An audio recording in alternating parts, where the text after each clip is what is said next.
Hi, ഇതെൻ്റെ ആദ്യ video ആണേ. ഞാനിപ്പോൾ വർക്ക് ചെയ്യുന്നത് രാജാക്കാടാണ്, ഇടുക്കി ജില്ലയിൽ. അപ്പോൾ ഞാൻ താമസിക്കുന്നതിനടുത്തുള്ള ഒരു വാട്ടർഫോളാണ് ഇപ്പോൾ റിപ്പിൾ വാട്ടർഫോൾ. ഈ വാട്ടർഫോളിൻ്റെ പ്രത്യേകത എന്താണെന്ന് വെച്ചാൽ, നമുക്ക് വളരെ അടുത്ത് നിന്ന് നമുക്ക് ഈ വാട്ടർഫോളിലേക്ക് ഇറങ്ങാൻ കഴിഞ്ഞില്ലെങ്കിലും ഏറ്റവും വളരെ ക്ലോസ് ആയിട്ടുള്ള ഒരു വ്യൂ നമുക്ക് കിട്ടും. അത് നമുക്ക് നിന്ന് ആസ്വദിക്കാനുള്ള ഒരു പ്ലാറ്റ്ഫോം ഉണ്ടാക്കിയിട്ടുണ്ട്. പിന്നെ വളരെ നല്ല രീതിയിൽ മെയിൻറ്റെയിൻ ചെയ്യുന്നുണ്ട്. ഇത് നമുക്ക് വീഡിയോ കണ്ടാൽ തന്നെ മനസ്സിലാവും. അപ്പോൾ ഇത് വരാനുള്ള എളുപ്പവഴി എവിടെയാണെന്ന് വെച്ചിട്ടുണ്ടെങ്കിൽ, മൂന്നാറിലേക്ക് ഒട്ടുമിക്ക ആളുകളും മൂന്നാർ പോകുന്നതാണ്. ഈ ആനച്ചാൽ എന്ന് പറഞ്ഞൊരു സ്ഥലമുണ്ട് മൂന്നാർ എത്തുന്നതിന് മുൻപ്. അവിടുന്ന് ഇടത്തോട്ട് തിരിഞ്ഞ് താഴേക്ക് ഇറങ്ങിപ്പോകുന്ന ഒരു വഴിയാണിത്. അപ്പോൾ അവിടെ ഓൾറെഡി ബോർഡൊക്കെ വെച്ചിട്ടുണ്ട്. നമ്മുടെ ഈ റിപ്പിൾ വാട്ടർഫോളിൻ്റെ ഡയറക്ഷനൊക്കെ വേണ്ടിയിട്ടുള്ള ബോർഡ് ഒക്കെ വെച്ചിട്ടുണ്ട്. ഇപ്പോൾ ഈ വീഡിയോ കണ്ടാൽ തന്നെ അറിയാം. ഇതിപ്പോൾ ഏകദേശം മഴക്കാലമൊക്കെ കുറച്ച് കഴിഞ്ഞിട്ട്, അതായത് നല്ല വെയിലൊക്കെ വന്നുള്ള സമയമില്ലേ, ഓണം കഴിഞ്ഞിട്ട് കുറച്ച് വെയിലുണ്ടായിരുന്നില്ലേ, ആ സമയത്തുള്ള. അപ്പോൾ ഇത്തിരി വെള്ളത്തിൻ്റെ കുറവുണ്ട്, പക്ഷെ വളരെ ബ്യൂട്ടിഫുള്ളാണ്. അത് നമ്മുടെ എന്താ പറയുക, മൂന്നാറിനടുത്തുള്ള മാട്ടുപ്പെട്ടി ഡാമിൽ നിന്നുള്ള വെള്ളമാണ് ഇവിടേക്ക് വരുന്നത്. അപ്പോൾ അതങ്ങനെ ആ വെള്ളം അങ്ങനെ ഒഴുകി വീണ്ടും ഇത് നേര്യമംഗലം റിവറിലേക്ക് ചെന്ന് ചേരുകയാണ് ചെയ്യുന്നത്. ഭയങ്കര ഭംഗിയാണ്. സേഫായിട്ട് നമുക്ക് കുട്ടികൾക്കായാലും എല്ലാവർക്കായാലും വന്നൊന്ന് കാണാൻ പറ്റും. പിന്നെ ഈ പറഞ്ഞ പോലെ നല്ലൊരു വ്യൂ ആണ് നമുക്ക് കിട്ടുന്നത്. ഇപ്പോൾ ഞാനിങ്ങനെ ഒഴിവ് സമയമൊക്കെ ഉണ്ടാകുമ്പോൾ നമ്മളിങ്ങനെ ഇപ്പം ഈ പറഞ്ഞ പോലെ താമസ സ്ഥലത്തിൻ്റെ അടുത്തുള്ള ഇടുക്കി എന്ന് പറഞ്ഞാൽ ഒരു ഭയങ്കര ബ്യൂട്ടിഫുൾ ആയിട്ടുള്ള സ്ഥലമാണ്. ഏത് ഫ്രെയിം നോക്കിയാലും അത്രയും ഭംഗിയുള്ളതാണ്. അപ്പോൾ അവിടേക്കൊന്ന് വന്ന് കാണും. അപ്പം അങ്ങനെ അതിൻ്റെ ഭാഗമായിട്ട് എടുത്തൊരു വീഡിയോ ആണിത്. നിങ്ങൾക്കൊക്കെ ഇഷ്ടമാവുമെന്ന് വിചാരിക്കണം. ഇത് ഇടുക്കി ജില്ലയിലെ രാജാക്കാട് ഗ്രാമപഞ്ചായത്തിൽ 1-ാം വാർഡിൽ സ്ഥിതി ചെയ്യുന്ന ഒരു വാട്ടർഫോളാണ്. അപ്പോൾ ഇതിൻ്റെ ഡയറക്ഷൻ എന്ന് പറയുമ്പോൾ, നമുക്ക് നേരെ മൂന്നാറിലേക്ക് വരുമ്പോൾ മൂന്നാർ എത്തുന്നതിന് മുൻപ് ആനച്ചാലിൻ്റെ അവിടുന്ന് താഴത്തേക്ക് ലെഫ്റ്റ് സൈഡിലോട്ടുള്ള ഒരു വഴിയാണ്. വളരെ നല്ല രീതിയിൽ മെയിൻറ്റെയിൻ ചെയ്തിട്ടുണ്ട്. അതുപോലെ district tourism promotion council DTPC ആണത് മെയിൻറ്റെയിൻ ചെയ്യുന്നത്. നിസ്സാരമായിട്ടുള്ള ഒരു എൻട്രി ഫീ മാത്രമേ ഉള്ളൂ.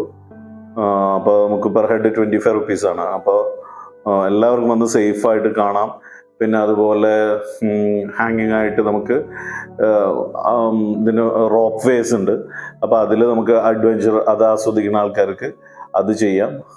പിന്നെ ഫാമിലിയായിട്ട് കുറച്ച് സമയം, അതായത് ഒരു 1/2-മുക്കാൽ മണിക്കൂറൊക്കെ സ്പെൻഡ് ചെയ്യാനുള്ള ഇതേ ഉള്ളൂ. അപ്പോൾ ഒന്ന് റിലാക്സ് ചെയ്ത് ഒരു ചായയൊക്കെ കുടിച്ച് കുറച്ച് നേരം വാട്ടർഫോളൊക്കെ കണ്ട് നമുക്കങ്ങനെ പോവാം.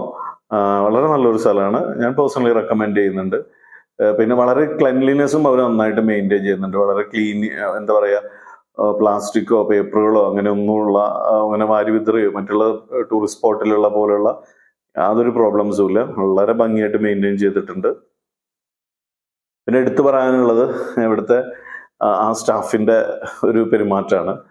അവർ നമുക്ക് വീഡിയോ ഒക്കെ എടുത്തു തരും വേണമെങ്കിൽ, അല്ലെങ്കിൽ ഫോട്ടോസ് എടുക്കാനോ ആരായാലും അവരത് വളരെ ഫ്രണ്ട്ലി ആയിട്ടാണ് ബിഹേവ് ചെയ്യുന്നത്. രാവിലെ ഇതുപോലെ ഒരു ഏകദേശം 9 മണിയോടുകൂടി ആരംഭിച്ച് വൈകിട്ട് 6 മണിക്ക് അടയ്ക്കുന്ന രീതിയിലാണ് എല്ലാ ദിവസവും ഇതുണ്ട്, പ്രവർത്തനമുണ്ട്. പിന്നെ അത്യാവശ്യം കാപ്പിയൊക്കെ കുടിക്കാനുള്ള കഫറ്റേരിയ അങ്ങനെയുള്ള സാധനങ്ങളൊക്കെ അടുത്തുണ്ട്. അപ്പോൾ ധൈര്യമായിട്ട് നമുക്കൊരു ഫാമിലിക്ക് വന്നിട്ട് ഓൺ ദ വേ പോകുമ്പോൾ നിങ്ങൾക്ക് ജസ്റ്റ് കയറിയിട്ട് കണ്ട് കുറച്ച് ഫോട്ടോസും നല്ല മൊമെന്റ്സും ഒക്കെ ക്രിയേറ്റ് ചെയ്യാൻ പറ്റിയിട്ടുള്ളൊരു സ്ഥലമാണിത്. അപ്പോൾ മിസ്സാക്കരുത്.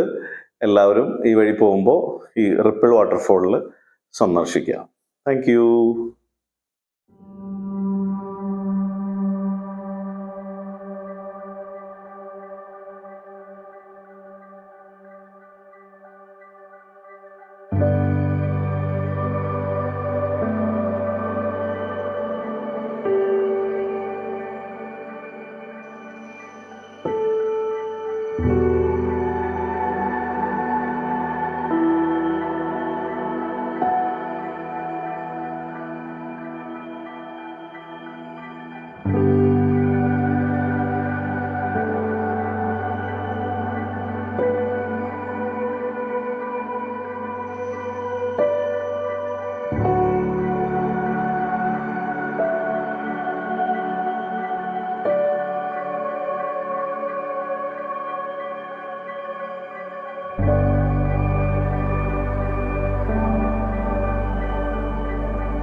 ഇടുക്കി ജില്ല ഏത് സീസണിലും കാണാൻ വളരെ മനോഹരമായിട്ടുള്ള സ്ഥലങ്ങളൊക്കെ ഉള്ള ഒരു സ്ഥലമാണ്. അപ്പോൾ ഓരോ വീഡിയോകളിലായിട്ട് ഞാൻ ഇതുപോലെ എൻ്റെ ഓരോ ദിവസത്തെ ആക്ടിവിറ്റീസ് എനിക്ക് സമയം കിട്ടുമ്പോഴൊക്കെ ഞാൻ കാണുന്ന കാഴ്ചകൾ നിങ്ങളിലേക്ക് എത്തിക്കാൻ വളരെയേറെ ഇതിനു വേണ്ടിയിട്ടുള്ള എഫേർട്ട് ഇടുന്നുണ്ട്. അപ്പോൾ ഇനി മുതൽ നമുക്കിങ്ങനെ ഇതുപോലെ കുഞ്ഞു കുഞ്ഞു വീഡിയോസൊക്കെ ആയിട്ട് ചെയ്യാം. പിന്നെ അതുപോലെ ഇതിൻ്റെ ഒരു പ്രധാനപ്പെട്ട ഒരു പ്രശ്നം എന്താണെന്ന് വെച്ചിട്ടുണ്ടെങ്കിൽ എൻ്റെ ആദ്യ വീഡിയോ ആണ്, അപ്പോൾ അതിൻ്റെ ഫ്ലോസ് ഒക്കെ ഉണ്ടാവും.